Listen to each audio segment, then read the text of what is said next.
और वहाँ से जो भी नज़दीकी रेलवे ट्रैक या तो जयपुर अजमेर की तरफ या दूसरी कौन सी तरफ हो सकता है, ये नेशनल हाईवे पर जाने के बाद ये तय करेंगे हमारा अगला पड़ाव क्या है। तब तक देखते हैं सरकार क्या बात करती है। परसों समय मांगने के बाद जिस तरह एडीएम एसडीएम यहाँ आए, उसके बाद 2 दिन के अंदर जिस तरह की लिपापोती ये लोग कर रहे हैं, वो कतई हमें बर्दाश्त नहीं है। आर पार की लड़ाई लड़ेंगे, या नहीं तो जयपुर नहीं तो दिल्ली। अब इस लड़ाई के अंदर हम पीछे हटने वाला नहीं। राष्ट्रीय लोकतांत्रिक पार्टी हनुमान बेनीवाल के और किसान जवान के अस्तित्व का सवाल है। जिस तरह बजरी को बजरी माफिया ने खोदा है, जिसमें बड़े बड़े लोग, यहाँ के पूर्व सांसद, कई विधायक, 2-3 विधायक, कई पुराने एसपी आईजी, जिस तरह बजरी के खेल के अंदर इन्वॉल्व है, और कलेक्टर पता नहीं उनको बचाने का क्यों प्रयास कर रहे हैं। उनको क्या कहना, रिटायर हो रहे हैं 15 दिन, क्यों पाप के अंदर डूब रहे जाते जाते। और जिला कलेक्टर इतना बड़ा थोड़ी हो गया कि एमपी 3 दिन से बैठा है और आराम से हिटर के अंदर बैठा हुआ कलेक्टर। ये शर्म आने की बात है, ये शर्मनाक बात है कि आप छोटे मोटे तुच्छ अधिकारियों को भिजवा रहे हो। सांसद बहुत बड़ी चीज होती है, लेकिन ये उनके समझ नहीं आ रहा, क्योंकि भजनलाल जी की सरकार के अंदर पूरा हड़ा बोल हो रहा। भजनलाल जी खुद को ही नहीं पता कौन क्या कर रहा है, कौन इस शासन को चला रहा है। कांग्रेस बीजेपी मिलकर राजस्थान में राज कर रहे हैं। आपने देखा होगा मिड डे मील घोटाले के अंदर किस तरह कांग्रेस प्रदेश देश का नाम ही नहीं लिखा उसके अंदर, जबकि सारा मामला शिक्षा मंत्रालय से ही फंड था, के बावजूद नहीं लिखा। मिला जुली का खेल राजस्थान के अंदर चल रहा। आरपीएससी, एसआई भर्ती, तमाम जो हालात हैं आप देख रहे हो सारे। 1 लाख भर्तियां निकाल दी कल, इसमें एससी एसटी ओबीसी का आरक्षण का ध्यान नहीं रखा गया।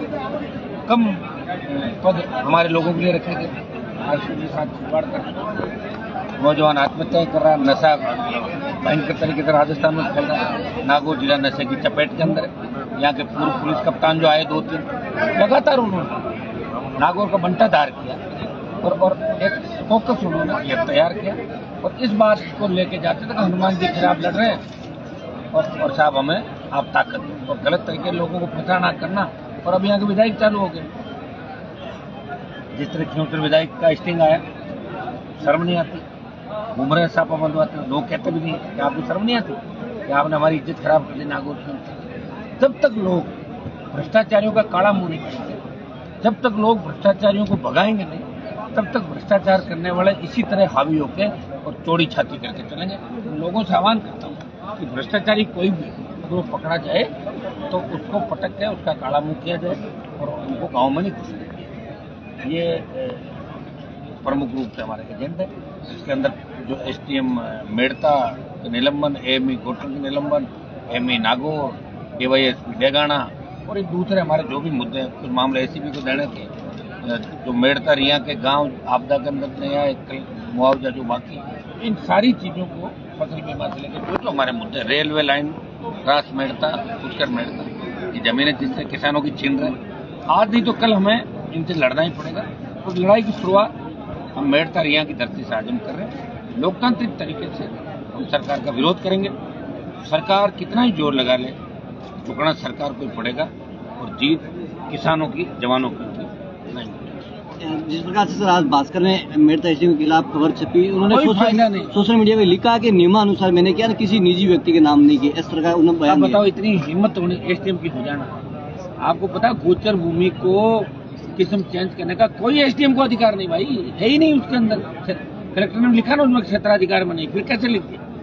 अभी तक तो एक्शन होना चाहिए, और अभी तक तो बहुत बड़ी कार्रवाई हो जाएगी। एक एसडीएम की नहीं, एएमई, जिस तरह बजरी का अवैध खनन, एएमई, जितनी आप यहाँ की पुलिस चौकी है, पादू का जो इलाका, जिस तरह डीवाईएसपी की गुंडागर्दी हमारे चेयरमैन साहब के साथ जो किया उन्होंने, तो ये चीजें अब छुपेगी नहीं। यहाँ से आंदोलन का बिगुल बजेगा, और पंचायत राज चुनाव में भारतीय जनता पार्टी का नागौर मारवाड़ के किसान जवान सुपड़ा साफ